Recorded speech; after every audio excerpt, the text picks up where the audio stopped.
ਕੱਲ ਵੀਕਐਂਡ ਦੇ ਉੱਤੇ ਯੂਐਸ ਤੇ ਦੁਬਾਰਾ ਇੱਕ ਕਥਿਤ ਤੌਰ ਦੇ ਉੱਤੇ ਜਿਹੜੀ ਡਰੱਗ ਬੋਟ ਆ ਉਸ ਉੱਤੇ ਫੇਰ ਸਟ੍ਰਾਈਕ ਕੀਤੀ ਗਈ। ਇਹ ਈਸਟਰਨ ਪੈਸੀਫਿਕ ਓਸ਼ਨ ਦੇ ਵਿੱਚ ਹੋਈ ਆ। ਇਸ ਹਫਤੇ ਦੀ ਕਹਿੰਦੇ ਵੀ ਇਹ ਚੌਥੀ ਸਟ੍ਰਾਈਕ ਸੀਗੀ ਤੇ ਇਸ ਸਟ੍ਰਾਈਕ ਦੇ ਵਿੱਚ ਇਸ ਹਮਲੇ ਦੇ ਵਿੱਚ 3 ਜਾਣੇ ਜਿਹੜੇ ਇਹ ਕਥਿਤ ਡਰੱਗ ਬੋਟ ਆ ਉਸ ਦੇ ਵਿੱਚ ਮਾਰੇ ਗਏ ਹੈਗੇ ਆ। ਸੋ ਫਾਰ ਜੇ ਦੇਖਿਆ ਜਾਵੇ ਤਾਂ ਹਰਜੋਤ ਸਿੰਘ ਜੀ, ਜੋ ਅਮਰੀਕਾ ਨੇ ਡਰੱਗ ਬੋਟਸ ਕਹਿ ਕੇ ਹਮਲੇ ਕੀਤੇ ਆ, ਉਹਨਾਂ ਦੇ ਵਿੱਚ 200 ਤੋਂ ਵੱਧ ਲੋਕ ਮਾਰੇ ਜਾ ਚੁੱਕੇ ਆ। ਯੂਐਸ ਸਦਰਨ ਕਮਾਂਡ ਨੇ ਇਸ ਸਟ੍ਰਾਈਕ ਦੇ ਬਾਰੇ ਜਾਣਕਾਰੀ ਜਿਹੜੀ ਉਹ ਦਿੱਤੀ ਆ। ਕਹਿੰਦੇ ਵੀ engaged in narco trafficking operations ਦੇ ਵਿੱਚ engage ਕੀਤਾ, ਜਿਨ੍ਹਾਂ ਨੂੰ ਡੈਜ਼ਿਗਨੇਟਿਡ ਟੈਰਰਿਸਟ ਆਰਗੇਨਾਈਜੇਸ਼ਨ ਗਰਦਾਨਿਆ ਹੋਇਆ ਆ। ਇਸ ਐਲੀਗੇਸ਼ਨ ਦਾ ਕੋਈ ਪ੍ਰੂਫ ਉਹਨਾਂ ਨੇ ਨਹੀਂ ਦਿੱਤਾ। ਬਸ ਹੀਅਰਸੇ ਦੇ ਆਧਾਰ ਦੇ ਉੱਤੇ ਉਹ ਕਹਿ ਕੇ ਉਹਨਾਂ ਨੇ ਇਸ ਦੇ ਉੱਤੇ ਹਮਲਾ ਜਿਹੜਾ ਉਹ ਕਰ ਦਿੱਤਾ ਹੈਗਾ ਆ।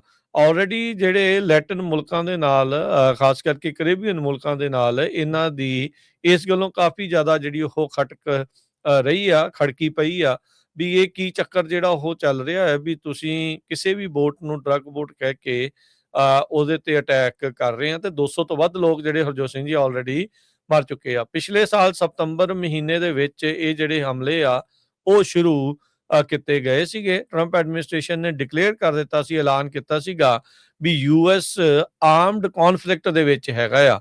ਜਿਹੜੇ ਲੈਟਿਨ ਅਮਰੀਕਾ ਡਰੱਗ ਕਾਰਟਲਸ ਆ ਉਹਨਾਂ ਦੇ ਨਾਲ ਕਹਿੰਦੇ ਵੀ ਅਮਰੀਕਨ ਕਮਿਊਨਿਟੀਜ਼ ਦੇ ਵਿੱਚ ਜਿਹੜੇ ਨਸ਼ੀਲੇ ਪਦਾਰਥ ਇਹ ਸਮੁੰਦਰ ਦੇ ਜ਼ਰੀਏ, ਇਹਨਾਂ ਬੋਟਸ ਦੇ ਜ਼ਰੀਏ, ਡਰੱਗ ਬੋਟਸ ਦੇ ਜ਼ਰੀਏ ਲੈ ਕੇ ਆਉਂਦੇ ਆ ਤੇ ਅਸੀਂ ਇਹਨਾਂ ਨੂੰ ਇਸੇ ਤਰੀਕੇ ਦੇ ਨਾਲ ਰੋਕ ਤੇ ਜਿਹੜੇ ਉਹ ਰਵਾਂਗੇ।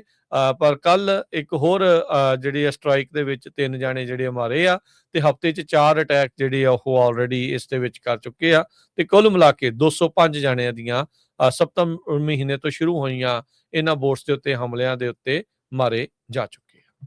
ਕੱਲ ਵੀਕਐਂਡ ਦੇ ਉੱਤੇ ਯੂਐਸ ਤੇ ਦੁਬਾਰਾ ਇੱਕ ਕਥਿਤ ਤੌਰ ਦੇ ਉੱਤੇ ਜਿਹੜੀ ਡਰੱਗ ਬੋਟ ਆ ਉਸ ਉੱਤੇ ਫੇਰ ਸਟ੍ਰਾਈਕ ਕੀਤੀ ਗਈ।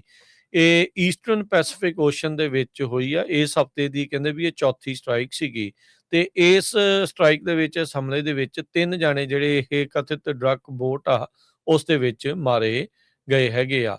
ਸੋ ਫਾਰ ਜੇ ਦੇਖਿਆ ਜਾਵੇ ਤਾਂ ਹਰਜੋਤ ਸਿੰਘ ਜੀ, ਜੋ ਅਮਰੀਕਾ ਨੇ ਡਰੱਗ ਬੋਟਸ ਕਹਿ ਕੇ ਹਮਲੇ ਕੀਤੇ ਆ, ਉਹਨਾਂ ਦੇ ਵਿੱਚ 200 ਤੋਂ ਵੱਧ ਲੋਕ ਮਾਰੇ ਜਾ ਚੁੱਕੇ ਆ। ਯੂਐਸ ਸਦਰਨ ਕਮਾਂਡ ਨੇ ਇਸ ਸਟ੍ਰਾਈਕ ਦੇ ਬਾਰੇ ਜਾਣਕਾਰੀ ਜਿਹੜੀ ਉਹ ਦਿੱਤੀ ਆ।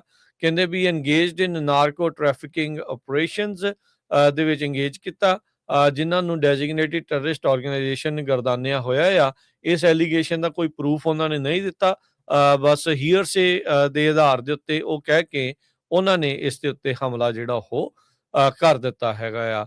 ਆਲਰੇਡੀ ਜਿਹੜੇ ਲੈਟਿਨ ਮੁਲਕਾਂ ਦੇ ਨਾਲ ਖਾਸ ਕਰਕੇ ਕੈਰੇਬੀਅਨ ਮੁਲਕਾਂ ਦੇ ਨਾਲ ਇਹਨਾਂ ਦੀ ਇਸ ਗੱਲੋਂ ਕਾਫੀ ਜ਼ਿਆਦਾ ਜਿਹੜੀ ਉਹ ਖੜਕੀ ਪਈ ਆ ਵੀ ਇਹ ਕੀ ਚੱਕਰ ਜਿਹੜਾ ਉਹ ਚੱਲ ਰਿਹਾ ਹੈ ਵੀ ਤੁਸੀਂ ਕਿਸੇ ਵੀ ਬੋਟ ਨੂੰ ਡਰੱਗ ਬੋਟ ਕਹਿ ਕੇ ਉਹਦੇ ਤੇ ਅਟੈਕ ਕਰ ਰਹੇ ਆ ਤੇ 200 ਤੋਂ ਵੱਧ ਲੋਕ ਜਿਹੜੇ ਹਰਜੋਤ ਸਿੰਘ ਜੀ ਆਲਰੇਡੀ ਮਰ ਚੁੱਕੇ ਆ। ਪਿਛਲੇ ਸਾਲ ਸਤੰਬਰ ਮਹੀਨੇ ਦੇ ਵਿੱਚ ਇਹ ਜਿਹੜੇ ਹਮਲੇ ਆ ਉਹ ਸ਼ੁਰੂ ਕੀਤੇ ਗਏ ਸੀਗੇ। ਟਰੰਪ ਐਡਮਿਨਿਸਟ੍ਰੇਸ਼ਨ ਨੇ ਡਿਕਲੇਅਰ ਕਰ ਦਿੱਤਾ ਸੀ, ਐਲਾਨ ਕੀਤਾ ਸੀਗਾ ਵੀ ਯੂਐਸ ਆਰਮਡ ਕੌਨਫਲਿਕਟ ਦੇ ਵਿੱਚ ਹੈਗਾ ਆ।